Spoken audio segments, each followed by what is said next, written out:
Recent Xbox Series X news suggests that next-gen games, including Halo Infinite, will be capable of mind-blowing things, and that includes hundreds of AI and epic battles, if that's what 343 decides to do with the new power of the engine. And also, I got some evidence to back that up. We may have already seen a little bit of that. And also, first ever screenshots of Halo 2 Anniversary's new customization menu for PC, the status of crossplay and custom games browser, as well as Halo 2 Anniversary flighting news, what's going on with that, and more features are coming soon. Guys, let's go ahead and jump into it. This video is supported by Audible. Snag yourself a free Halo audiobook right down in the description below. So starting off, let's talk about Halo MCC in the top reported issues, then we'll talk about Halo Infinite later in the video. Now, I won't read the extended description, but you can read it here if you really want to read it. First off is Xbox performance, and then pistol spread for combat evolved with higher FPS.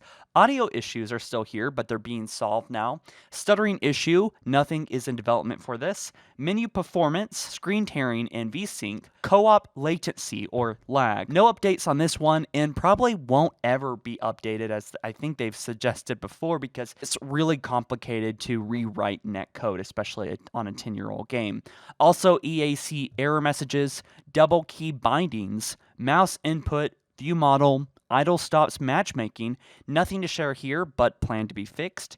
Aim assist, no updates, and lastly, achievement issues and support tickets. So these are things that are obviously top reported and are a big problem right now. But there's some good news. Here are things that are in development or have already been delivered. First off is message of the day on PC. You guys have probably seen this if you've been logging on lately. Server ping list on PC. Push to talk, adding an option for open mic and support for controllers, stability improvements and bug fixing, and zoom improvements. So next, this is things that are still being developed right now and probably will come out soon. A progression system improvement, including challenges, flighting right now, UI and UX improvements around navigation, roster, customization in many more areas of the game, and text chat improvements and double key binds. Also, we have InDesign iteration, additional mod support. That's a huge one. I think modders need real tools if they're going to do real epic modding. Also, additional video settings and options, in-game FPS cap and adjustments, Steam account linking, and customization improvements. So next we have the backlog. These are things on the back burner, are not priority. First they say input-based matchmaking, regional server selection, also crossplay between Xbox and PC, VFR improvements, idle system improvements, bringing PC features to console like FOV sliders, that would be great for Xbox players, and additional accessibility support, a custom games browser. I would really love for that to be pushed up to the in development, honestly, and they say better ways to report players. So this Waypoint post is actually pretty big, so obviously I'm going to be summarizing it. Basically, Halo 2 Anniversary flights have started a bit back, I think in February, but now Halo 2 vanilla flights are taking place, and they will start soon, and there are new features coming for flighters that will be available for the public in those flights, which one of the big features is the challenge system, and obviously the new customization menu, which we'll talk about soon. But these are just absolutely gorgeous to look at. I am so excited for challenges because I just love that about Reach, especially there's different categories for them, PvE, player versus enemy, and player versus player, and different types of challenges. It's really cool. And they say they want them to be more flexible challenges and for them to have larger windows of time for completions, maybe weekly challenges, maybe even monthly challenges, and also offering a variety of rewards that feed into the current MCC progression system is key, they say. So we actually get two screenshots here regarding the customization for Halo 2 and Halo 2 Anniversary. This first screenshot is for Halo 2. It looks absolutely gorgeous, but unfortunately, like Halo 1, Halo 2 did not have any customization. But in Halo 2 Anniversary, I think there was 3 armor sets for both elites and then 3 armor sets for Spartans in Halo 2 Anniversary. So it's going to be great to see that. Absolutely gorgeous armor from what I remember. So I'm really excited for that. Obviously, this is all running in Unreal Engine, and they plan to do this with Halo 3, and I'm super excited to see it in Halo 3. But they also provided some other images. One we already looked at, the challenges menu, but also Halo 2 Anniversary, a gameplay screenshot on Delta Halo in 120 FOV requested by fans.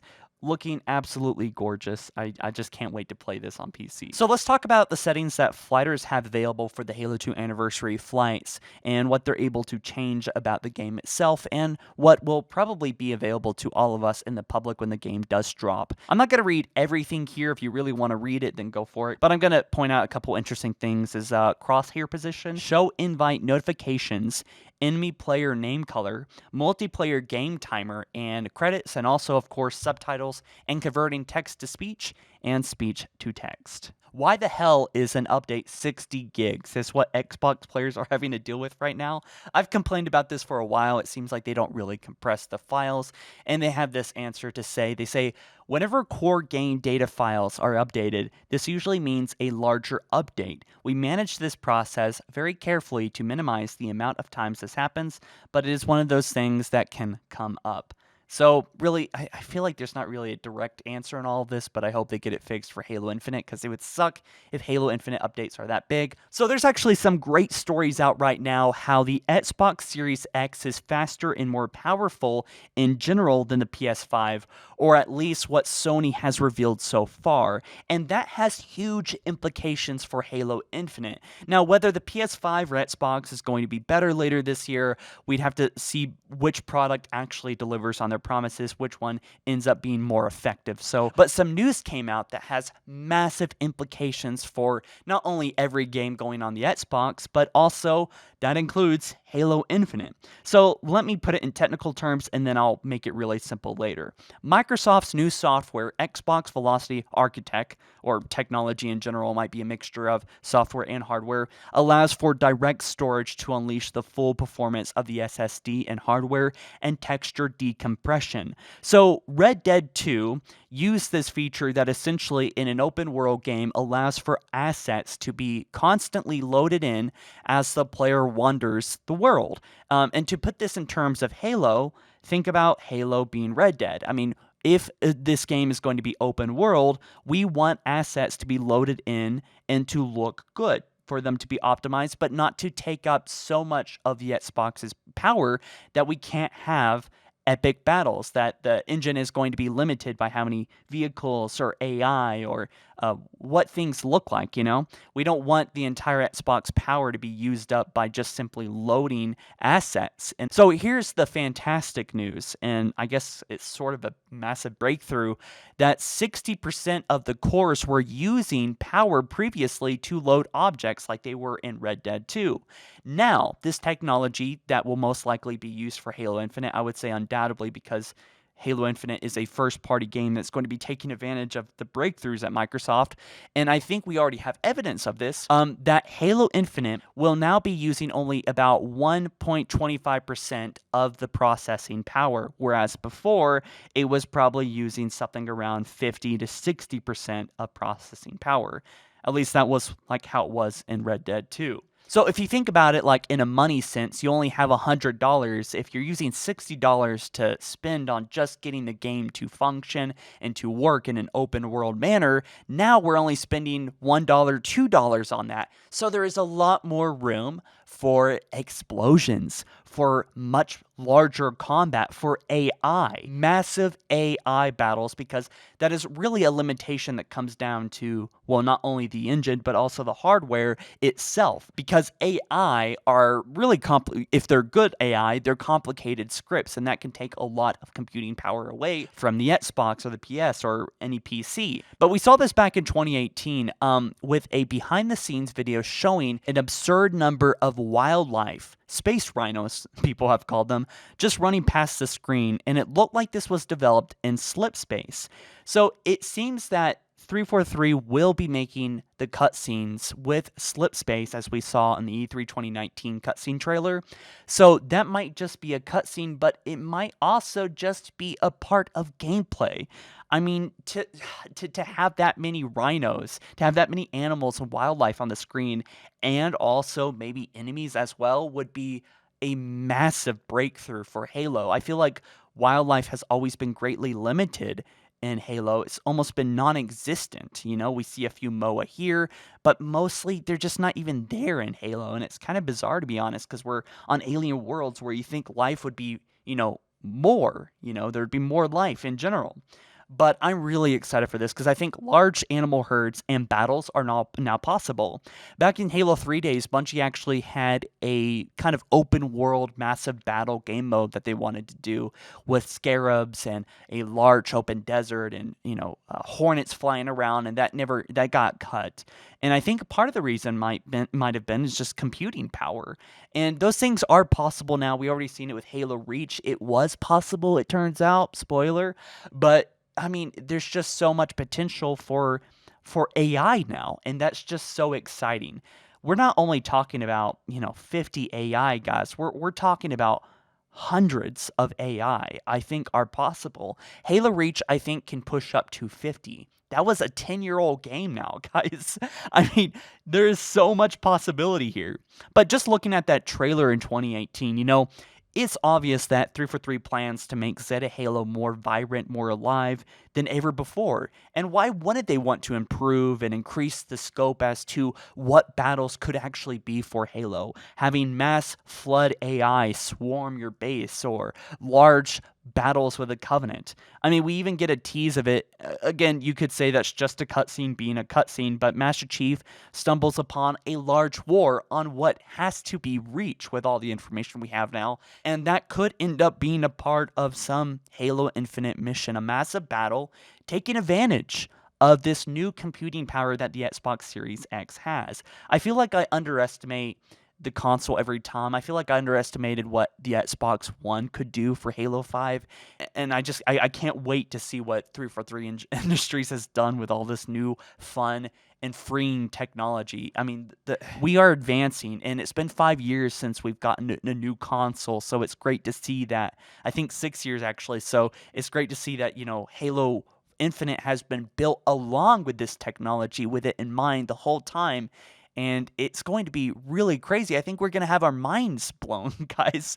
I mean, hundreds of AIs are totally possible, and I really hope we get AI in Forge. I think that should be obvious enough to 343 now that we should have AI, and if not in a campaign, then at least in multiplayer, at least in Forge. And remember, Halo Infinite is coming to PC, and it's going to be able to take advantage of that technology. At least that's what I understood from the video and the articles that I read, that this will be able to be applied to Halo Infinite even on different platforms. This technology is all over the place, and that's why I'm actually kind of more excited for the Xbox Series X than the PS5. Not just being an Xbox nerd and Halo nerd, but also just, this is cool. I believe in Microsoft. I think what they're doing is great, and I think we're going to have our minds blown.